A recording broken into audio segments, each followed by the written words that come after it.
سورة المائدة۔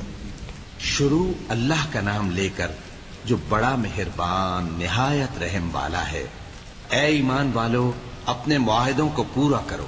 تمہارے لیے چرنے والے مویشی حلال کر دیے گئے ہیں بجز ان کے جو تمہیں پڑھ کر سنائے جاتے ہیں، مگر حالت احرام میں شکار کو حلال نہ جاننا۔ اللہ جیسا چاہتا ہے حکم دیتا ہے۔ مومنوں، اللہ کے نام کی چیزوں کی بے حرمتی نہ کرنا، اور نہ ادب کے مہینے کی، اور نہ قربانی کے جانوروں کی، اور نہ ان جانوروں کی جو اللہ کی نذر کر دیے گئے ہوں کہ جن کے گلوں میں پٹے پڑے ہوں، اور نہ ان لوگوں کی جو حرمت والے گھر یعنی بیت اللہ کو جا رہے ہوں اپنے پروردگار کے فضل اور اس کی خوشنودی کے طلبگار بنے ہوئے۔ اور جب احرام اتار دو تو پھر اختیار ہے کہ شکار کرو، اور کچھ لوگوں کی دشمنی اس وجہ سے کہ انہوں نے تم کو مسجد حرام سے روکا تھا تمہیں اس بات پر آمادہ نہ کر دے کہ تم زیادتی کرنے لگو۔ اور دیکھو، نیکی اور پرہیزگاری کے کاموں میں ایک دوسرے کی مدد کیا کرو، اور گناہ اور ظلم کی باتوں میں کسی کے ساتھ تعاون نہ کرو، اور اللہ سے ڈرتے رہو۔ کچھ شک نہیں کہ اللہ کا عذاب سخت ہے۔ تم پر مرا ہوا جانور اور بہتا لہو اور سور کا گوشت اور جس چیز پر اللہ کے سوا کسی اور کا نام پکارا جائے، اور جو جانور گلا گھٹ کر مر جائے، اور جو چوٹ لگ کر مر جائے، اور جو گر کر مر جائے، اور جو سینگ لگ کر مر جائے، یہ سب حرام ہیں۔ اور وہ جانور بھی جس کو درندے پھاڑ کھائیں، مگر جس کو تم مرنے سے پہلے ذبح کر لو۔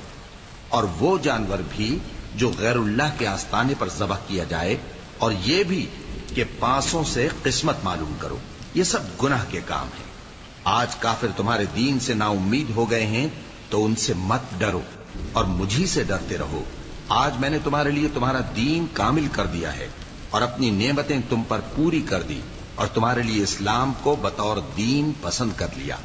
ہاں، جو شخص بھوک میں ناچار ہو جائے بشرطے کہ گناہ کی طرف مائل نہ ہو تو اللہ بخشنے والا ہے، بڑا مہربان ہے۔ اے نبی، تم سے پوچھتے ہیں کہ کون کون سی چیزیں ان کے لیے حلال ہیں۔ ان سے کہہ دو کہ سب پاکیزہ چیزیں تم کو حلال ہیں، اور وہ شکار بھی حلال ہے جو تمہارے لیے ان شکاری جانوروں نے پکڑا ہو جن کو تم نے سدھا رکھا ہو، اور جس طریق سے اللہ نے تمہیں شکار کرنا سکھایا ہے اس طریق سے تم نے ان کو سکھایا ہو۔ تو جو شکار وہ تمہارے لیے پکڑ رکھیں اس کو کھا لیا کرو، اور شکاری جانوروں کے چھوڑتے وقت اللہ کا نام لے لیا کرو، اور اللہ سے ڈرتے رہو، بے شک اللہ جلد حساب لینے والا ہے۔